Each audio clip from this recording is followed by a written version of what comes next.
Hi everyone, I'm Chef Nick in the Growing Chefs Ontario Classroom Kitchen. Today, I'm going to show you how to make your own homemade pasta. Pasta is not only fun and easy to make, but the best part is you can make almost any shape you want. You can make spaghetti, you can make bow tie or farfalle pasta, you can make penne, fettuccine, you name it. Pasta has been around for thousands of years and there's many different ways of making it. Today, we're going to be making a very basic recipe. All you need are eggs and flour. Here's the ingredients and the equipment you'll be using today.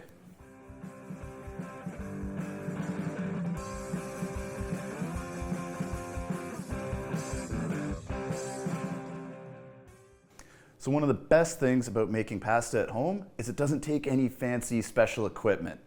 Now, if you have a pasta roller like this at home, that's great, and we can use that to roll out all kinds of different pasta doughs.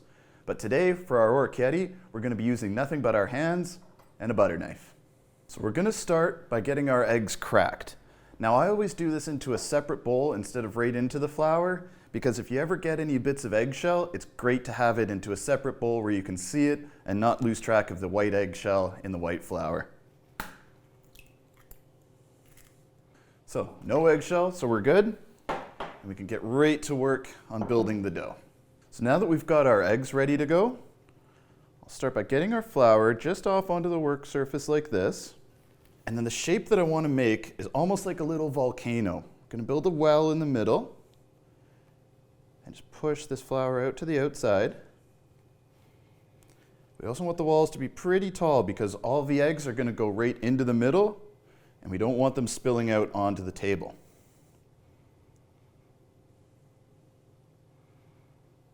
Perfect.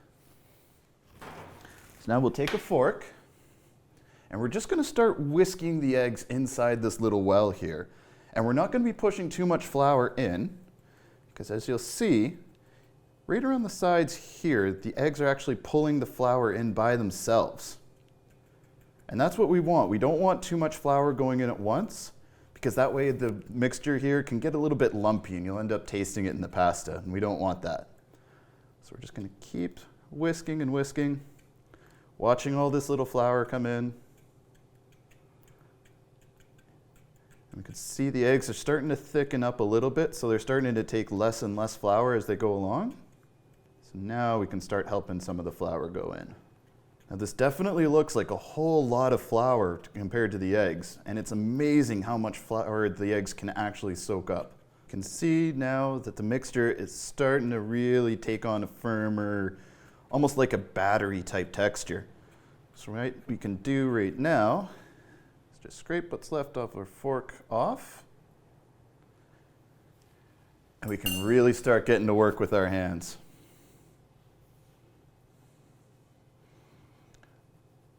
I'm just using my fingers almost like another little fork, like a whisk. And just bringing more and more flour into the eggs here. So you can see now it's really starting to turn into a dough. And don't worry about it getting all stuck to your fingers like this. Easy way to get it off is just rubbing your hands, just like that. Getting some flour. And look at that, it comes right off. Now we're going to start bringing it in even more. And we're going to start a process now called kneading. So what we're doing is taking all of the gluten that's in that flour and we're stretching it and working it out almost like going to the gym and lifting weights. So now the flour is going to get stronger and stronger and stronger, which will give our pasta a nice chewy texture. If we weren't to do this, the pasta would be very, very soggy. It would fall apart easily. It might even fall apart boiling in the pot. So what I'm doing is I take the dough and I use the heel of my hand right here to push all the way away from me, and then I pull the dough back and fold it onto itself, and I turn it 90 degrees and I do the same thing over and over and over. And you can see all these little wet spots in the dough here. I can work a little bit more flour into that. Keep kneading and kneading and kneading. Now, this is going to take about 10 to 15 minutes. So it's a good idea to have some of your favorite music on, or maybe your favorite TV show, or just have a friend around, somebody to talk to. Another neat thing about pasta dough is just how often it can change how much flour it'll absorb. Different times of year, say in a hot, humid summer day, you might not need as much water because there's so much water in the air. On the other hand, during a cold, dry winter day, you might need to add a little bit more water because the air itself is so dry.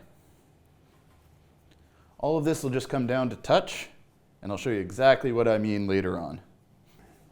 So I've been working for a while now, and I want to see if this dough is ready. So what I want it to do is if I poke it with my finger, it should spring right back up to shape.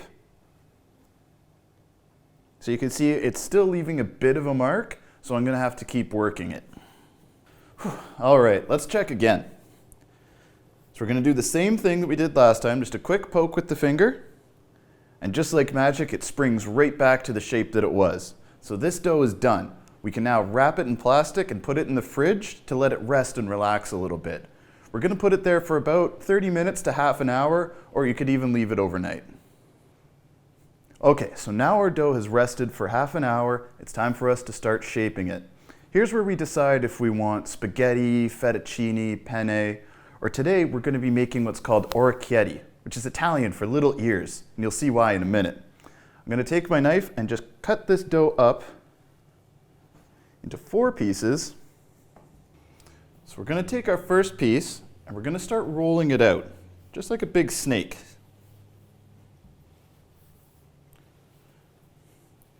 We want it to be about the width of a hot dog and try and keep it all the same size. And now we'll take our knife and we're just going to cut maybe 2 centimeter little squares off, just the width of a couple fingers. So we're going to take our knife and just push down just on the outside and squeeze and squeeze and squeeze and pull the dough towards us. And once it's been folded out like that, turn it inside out. And there you have your little ears. So now we'll just continue with all the rest of them. So if you don't want to use a knife, you can actually even just use your thumb. You just push down and push straight away from you. And the same thing, you turn it inside out, and there's your little ears. I bring the tip of the knife just to the edge of the piece, push straight down almost to flatten it on the table, and then pull back just like I'm spreading butter on toast. Then we turn it inside out. We can see our little ear shape. So now that we've made our orecchiette, I'm going to show you a couple other different fun pasta shapes you can make at home. I'm going to take some other pasta dough here. I'm just going to cut it into a few different pieces. And we'll do a few different things with them. First, we want to get a nice coating of flour on our work surface to make sure that the dough doesn't stick to anything.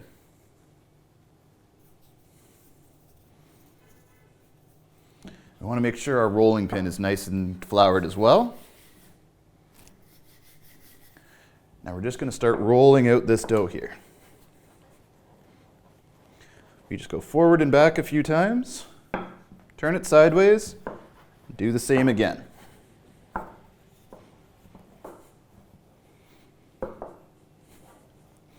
Okay, now that this dough is nice and rolled out and it's fairly thin, I'm just going to cut some of these pieces off the outside, just to make it so that we have a nice even square. And then we can take this and we can cut it again into smaller little rectangles, and we can make bow tie pasta or farfalle. Farfalle is the Italian word for butterfly. So all we do is we take our little rectangle and we pinch the edges together just like that. And what you're left with is your nice little bow tie or your butterfly.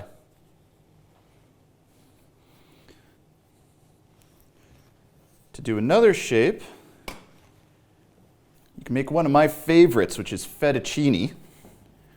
One of my favorite dishes is fettuccine Alfredo. So we're going to do the same thing. Get a nice good amount of flour. And same thing, just roll back and forth, back and forth. Turn sideways, back and forth.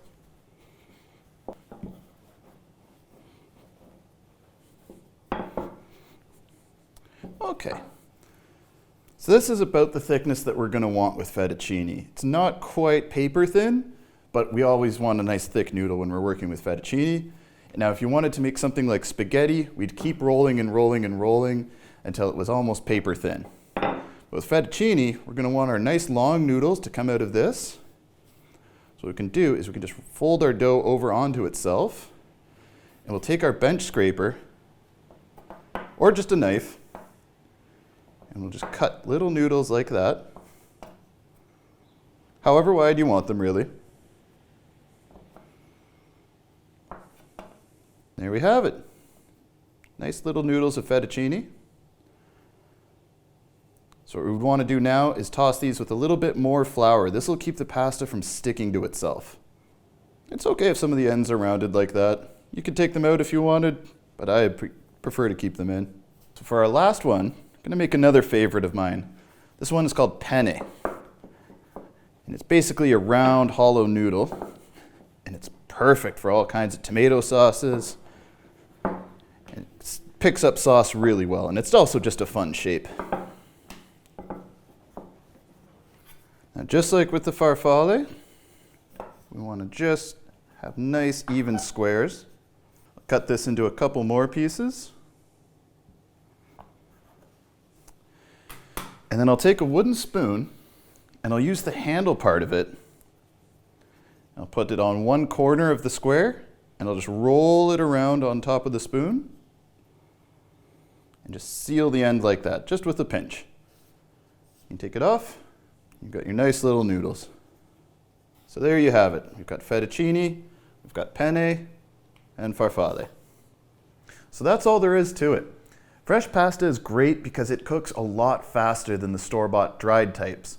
Store-bought can take anywhere from 6 to 10 minutes to cook, but usually homemade pasta is ready in about 2 or 3. It goes very, very fast. So thanks for joining me today with our monthly kids cooking class. I hope you had a lot of fun, just like I did. And stay tuned, we're going to be making our own pasta primavera with our nice orecchiette here.